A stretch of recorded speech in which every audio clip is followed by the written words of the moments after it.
nga pala yung mamemesta. Kaso wala siyang kakilala dito.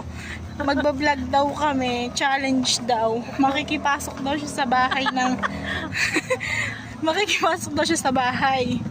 Tapos iba-vlog daw namin yung hindi daw siya kilala. So ayan guys, tingnan nyo nga pala si Inay oh. Inay, ready ka na ba? Hindi na. Wag ako, sabi mo kanina i-vlog ko, i-challenge kita. Fiesta itlog ulam. Sabi mo i-challenge kita. Kaya nga tayo makikikain. I-challenge kita. Tama na ako sa itlog. Halika, tara. Pupunta tayo doon sa kakilala ko. Ay, hindi ko pala yung kakilala. Kunwari pa si nanay eh. Nagmamadali ng lakad eh. Tumatakbo na. Anong itulak?